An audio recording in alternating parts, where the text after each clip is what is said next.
Well, hello everybody. Zach Attack is here by Atak Sportz for this Monday, December 21st, 2015. Can't believe it's Christmas week. Hope everyone's enjoying their green. Well, some people have green Christmases because it's not snowing. So, wish to be right, but hey, I'll take some green because especially if it won't direct my gigs. But anyway, let's get on with, of course, the sports happenings this weekend. Continue over the NFL Week 15 with every game mattering now as we head towards the playoffs. First things first, in the NFC, we had, of course, interesting battles there at the Chicago Bears against the Vikings. That was, of course, a blowout game, mostly, as Minnesota trying to get back into standings in the NFC North as they defeat the Bears 38-17. The Bears continue their downfall after having a decent start, and a decent middle, including being the Packers and Lambeau Thanksgiving night. They've been on a free fall since then, losing to Frisco, losing to Washington, and now losing to the Vikings, who looked pretty good after losing to the Seahawks. They came back alive in the game against the Bears, even with A.J. Peterson spraining his ankle. No one on if it'll affect the rest of the season, which they play the Giants next Sunday without Odell Beckham, which I'll get to that in a second. And of course, they play the Packers for their final game of the year in January, the season in January, which will probably be the NFC North game. If Vikings can win over the Giants, if Packers can win their next game, we could have ourselves the NFC North Championship game against the Packers and the Vikings in, I think, Lambeau. Because I think they played in Minnesota first game. So let's get to the a little bit more interesting game. The NFC game between the undefeated Panthers and New York Giants, which had a lot of interesting scenarios. First things first, the Panthers had a lead, 35-0, heading towards the half. And then bang, the Giants came back alive in the second half, which almost reminded me of the Broncos-Steelers game. I'll get to that in a second as well. Including a big catch from Odell Beckham to tie it up. But his actions involving him taunting a player, including a nasty hit, caused him to get suspended for a game. More NFL media insight. And he'll miss the game against the Vikings. He was taunting, he was being a bully. Hell, even Cam Newton had some statements about it. That Beckham was, of course, taunting Josh Norman. Norman was like really pissed at Odell Beckham for his actions, with Beckham getting 4 penalties, including 3 personal fouls. Unruly, should I say. And Beckham was fortunate he wasn't ejected sooner, even before the game ended. Because I know Odell Beckham's a good player, and he's a very cocky guy too, but he needs to get his ego out of the situation. And that's what happens to you, buddy. You may be a big star, but don't let your ego be inflated because of that. Especially if you being talking little punk, basically. You're being portrayed as a punk after what you did to the Panthers player on yesterday. Of course, you have to miss the Vikings game on Sunday night. So there you go. Other interesting NFC situations, including Seattle destroying the Browns. And Seattle gets a wild card, or at least a playoff. A lot of people, a lot of teams got either playoff berths, clinched divisions, or got first round byes yesterday. So Seattle got a playoff berth because they won over the Browns. Packers, even before they played the game against the Raiders, got their playoff berth because the Giants lost. So they're in the playoffs for sure. As they defeated the Oakland Raiders 30-20, they almost blew the lead, but they got it back. Also, Cincy. Well, that's AFC action. Of course, the other major NFC happening, Arizona Cardinals defeating the Eagles, even with a big injury. And a decent little one by the Eagles. And with a big injury, like I said. And they clinched their division because of their win and all that. So, there you go with that. 40-17 against the Eagles, blowing them out. In the AFC side of things, And also NFC, Atlanta finally won the first game in like a month. Too little too late, Atlanta. You had a chance to be good, you fucking blew it like the Lions did. Anyway! AFC happenings, including the Pats defeating the Tennessee Titans, 33-16, destroying them. Even with Amendola still recovering from an injury and getting hurt again. In a shaky offense, Brady and his team got up 30 points and got themselves a first-round bye in the playoffs. They already clinched the division. And now they got the first-round bye. So did Panthers too. Also, Chiefs coming out strong as they defeated the Baltimore Ravens, 34-14. Falcons. The Ravens going down their downfall without Flacco.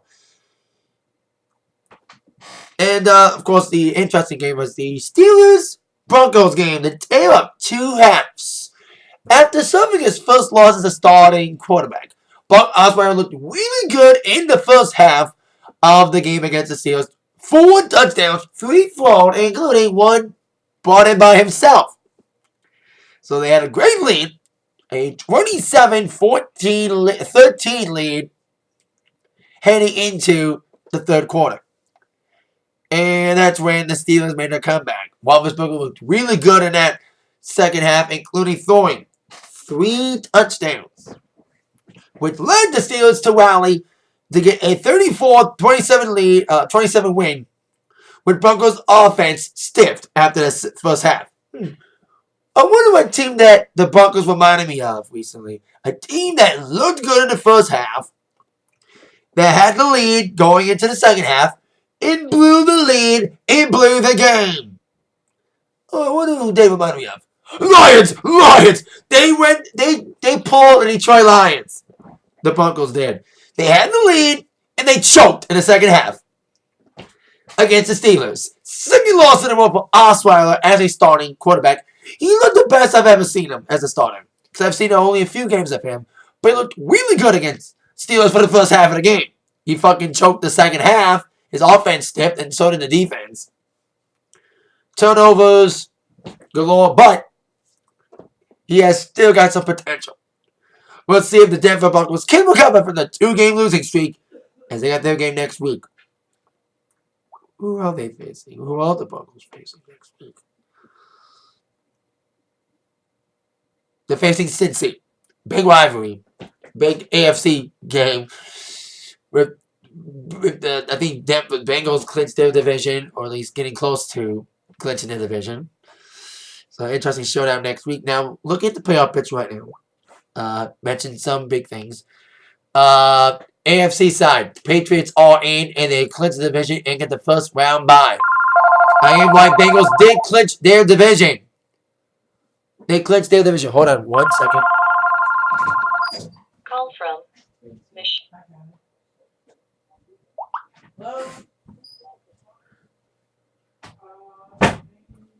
Stop that. Brother calling. So, Bengals did clinch the division. They are in. They clinched the AFC North. Right now, AFC South-wise, Houston Texans have the lead right now, but they haven't clinched anything.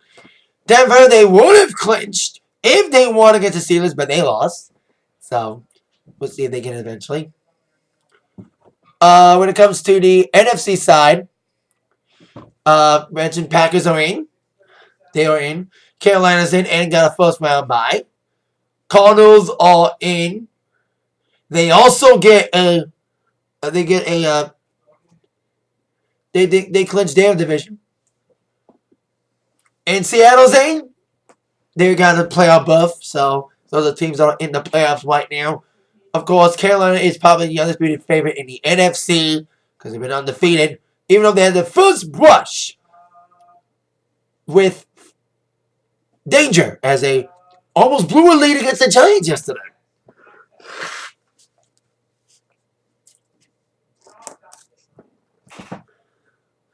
They had the first brush of mortality yesterday.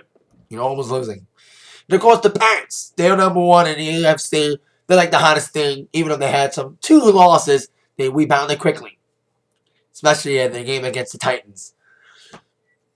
So there you go.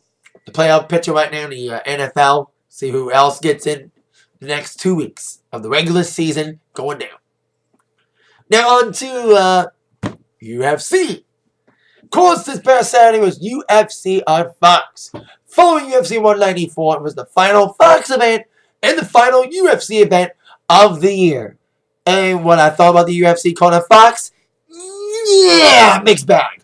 One really good fight, one decent fight, a shitty co-main with a little controversial ending, and the main event was as short as a Rousey fight and a good McGregor fight.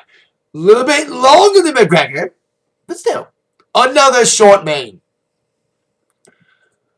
First things first, the first fight on the main card, we had the strawweight. I need to get this name right. It's an interesting name. Karolina Kurakiewicz. Weird Polish name. Polish names always weird to pronounce. And she took on Wanda Marcos, who was ranked in the top 10.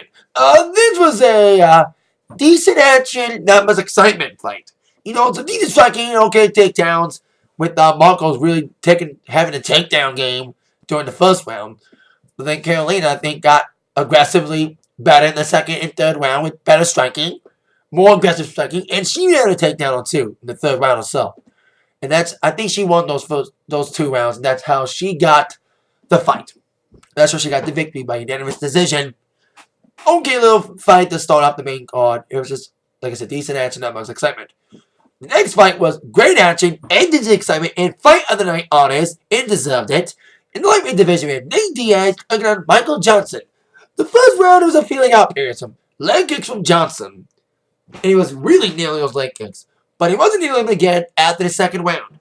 As the second round, the pace really picked up. It was a slugfest for the second and third round. Diaz really looking good in that second and third round. He had an aggressive performance, busting him up. Both guys got busted up. Big violent fight with Nate Diaz getting to the unanimous decision because he won the second and the third round. And he looked great. And Johnson never gave up, though, because Diaz couldn't knock him out. He had Johnson rocked a few times, but he couldn't finish. He couldn't knock him out. Because Johnson kept fighting. He kept going. You know what I mean? So, I think both guys good. They had a great fight. And the deserved fight tonight. It was the only really good fight on the main card. On to our co-main. Gio Dos Santos against Alistair Overeem. Now, there's several terms I use when it comes to reviewing UFC things. There's decent action, not much excitement. And there's another term I use for certain fights called fight not to lose fights. Fight not to lose fights are fights where just 2 guys just brains around the floor for 2 or 3 rounds and don't do shit. This is the definition of a fight not to lose fight. They didn't do shit! Boring ass Coleman! I am sorry. Red Buns to the Leon. They don't fucking deserve a title shot. Both sides deserve to be unfucking ranked. They bowled the fuck out of this crowd. They got booze and they deserve it. Yeah, like, how many hits were there? 10 hits between both guys? Come fucking on.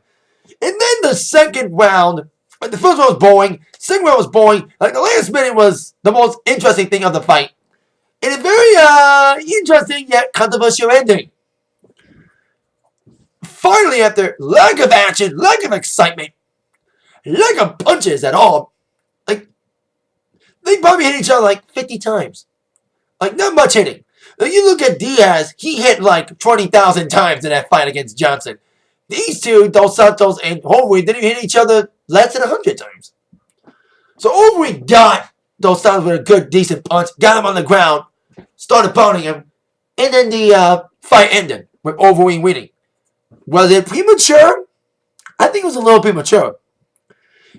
I don't think Dos Santos was knocked out all the way. I knew he was took it down, but he was starting to get up as the referee stopped it. So it's kind of a odd way to finish it. I don't think people are calling it I call it controversial finish. Like Overeem got a good punch in, but it was a premature stoppage, in my opinion, to a already shitty fight. You know, shitty ending to an already shitty fight because the fight was just boring as fuck. And these two guys, Dos Santos was number 2, and Overeem was like number 7. Like, obviously, we beat the number 2 guy, so he would go to number 2. Yeah, we should go to 200. He doesn't deserve a title shot unless he puts on an exciting performance. They don't bore that crowd. They don't perform a fight not to lose fight. If that's what this fight was, fight not to lose, 2 guys prancing around for 5 minutes. Didn't do shit. If it did go to the 3rd round, it probably would have been a split decision. Because I say this about split decisions. If the decision is split, they didn't do shit. That's what would have happened if it went to the 3rd. So that shitty co-main in my mind. It was just boring and they didn't do shit. Definition of fight not to lose. We had a co-main shocking in the main event for the lightweight championship in his first defense after slaughtering Anthony Pettis. Rafael Dos Anjos taking on the Cowboy down Cerrone. The crowd simply on his side. But Cowboy got nothing going. Right from the outset of the fight, Dos Anjos was swinging for the fences early and just really aggressively going at Cerrone. Because usually in championship fights, the champion needs to be targeted by the challenger. This wasn't the case. Champion went right at Cowboy, punching him with fury. They got him down, bang, got him down. TKO, ground and pound in a minute. Another first round main event for a title. He got a big kick in it. That's what got him down. Like, Rafael was dealing with the punches and a big body kick. Got him down. That's when the ground and pound went down. The referee stopped it. And it wasn't premature. Unlike the co-main. So that was my thoughts on the UFC card that happened on Saturday. One really good fight. One fight that was just okay. One shitty co-main. And the main event was short. But okay. With Rafael getting performance of the night honors. Of course, mentioned fight of the night. The only good fight of the main card, Nate Diaz, Michael Johnson. Now on to my Raw preview for tonight. Now, I didn't make a Raw review last week because I was at the bar. But I mentioned a little bit about it on my NXT TakeOver review last week about Roman Reigns winning the championship. It was the best way to do it, in my mind. It didn't feel forced. It didn't feel like you had to cheer Reigns. They finally did it with genuine emotion and genuine reaction from the fans. And not boos. In the same place he got booed when he won the Rumble early in January. They got it right when it comes to Reigns' booking. I said he'd be champion one day, but it had to feel right. And it was right last week.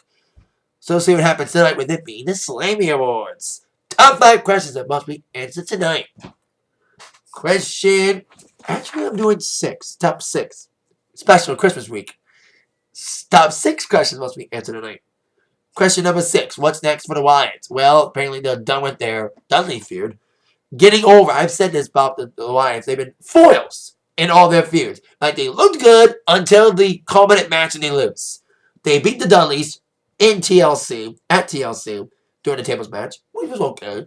Their Extreme Tag Team match with the Dudleys, teaming with Tommy Dreamer and Rhino against the Wyatts was really good last week. Crowd was good during that match. And it was a violent match with the Wyatts winning again. So if Wyatts beat the Dudleys and their feud over with them, what's next for them? You know what I mean? Who's they going to feud with next? You know, is it going to make Bray Wyatt feud with somebody good again one-on-one and let him win for once one-on-one? I think his team won. Now we need Wyatt to win a competent feud match with one guy. That's not Dean Ambrose. It'd be interesting to see those two feud again. Now that Ambrose is IC champion, but we'll see what direction they take with Wyatt next. Question number 5. Will Becky Lynch or Charlotte finally turn on one another? Of course, Charlotte's now playing the Ric Flair thing. Now, it's getting annoying. I'm sorry. Charlotte didn't need her dad to get over it. I'm sorry. The Charlotte heel thing's cool, but she needs to get rid of her dad on the ringside area. Like, he's taking the attention off of Charlotte and putting it on him. You know, it's Ric Flair, okay? But come on. It should be the Charlotte thing, not Ric Flair hogging the spotlight. You know, his ego getting the best of him, like Cena's ego sometimes. And now she's, you know, using her dad's tactics to win matches. You're like, use those use your dad's tactics. What about your dad implementing it? That's all I gotta say about Charlotte. So Becky's seeing through Charlotte's ways with her cheating. She helped Becky win a tag team match on Monday with a little help from her dad. So see if Becky finally turns on Charlotte or vice versa. We shall see what happens with those two. Question number 4. What will the newly violent again KO do tonight? Now KO, after losing his IC championship against Dean Ambrose, he finally found the violent side that made us love him when he was NXT champion when he was at NXT. What made him awesome at NXT was his aggressiveness and violentness. That kind of got lost in the shuffle. It lost in the booking when he was in the main roster. He lost it after he lost to Cena multiple times. He never got back to being a really good heel again. Until last week when he interfered in a great Dolph Ziggler match against Dean Ambrose. I don't like screwy finishes, especially doing this really good match to open up Raw last week. But I've said it a couple weeks ago in the Raw review, I like screwy endings that had purpose. And Owens interfering and making his screwy ending had a purpose. He beat up both guys, so it could be a triple threat match at the Rumble. I'd love to see that. Triple threat match between Owens, Ambrose, and Ziggler at the Rumble. It'd be really good, because I'm fans of all three of those guys. Speaking of Rumble, will we get anything for the Rumble tonight? That's question number 3. I say no. I say we won't get anything for the Rumble when it comes to matches. Besides a Sheamus Reigns rematch, I'll get to that in a second. Or any participants for the Rumble. I don't think we'll get anything about the Rumble till probably January. The first Raw of the new year. That's what I think. These next 2 Raws will be more filler Raws. You know, with the Slammys being tonight. You know, these will be a fun Raw, but just little filler Raw. That leads to question number 2. Who will win the Slammys? Superstar of the year. I hope it's not Reigns. I think Rollins. Despite his booking, he looked awesome. Maybe Cena. I hate to say it. Cena had a great year. Yeah, he won everything, but I love his US Open challenges. His matches were awesome with Owens, Ziggler, Ambrose, Sami Zayn, Neville. Go down the list. When he was US champion, it was great. He brought back Prestige to the US Championship. Kind of like what they were hoping to do with D-Bye with the IC Championship before he got injured. And finally, question 1. Will Reigns get punished after winning the championship? Now, we saw the return of Vince McMahon. He was probably like, hey, if no one else can save the ratings, I have to do it myself. And exactly what happened with playing on one of the best Raws of the year. With Reigns, with, like I said, genuine emotion and genuine sincerity, wanting him to win. Not feeling forced or whatnot. Reigns won the championship over with Sheamus with the stipulation of if he loses, he'll be fired. Vince getting involved added real, genuine, sincere sympathy for Reigns and really wanting him to win. Like I said, felt genuine, not forced. So now Reigns is champion, and his world gets authority to continue on in him developing his Mike Styles, but please, no more anatomy jokes, Reigns! Come on! Get rid of the anatomy jokes! Tater tots, potatoes, grapefruits, prunes. Still cringeworthy! So I know the authority is going to have a big bullseye on Reigns tonight. Reigns got a big target on his back. And they're aiming for the bullseye, they being the authority. See what happens tonight on Raw at 8/7 Central on USA. The Slammys and all.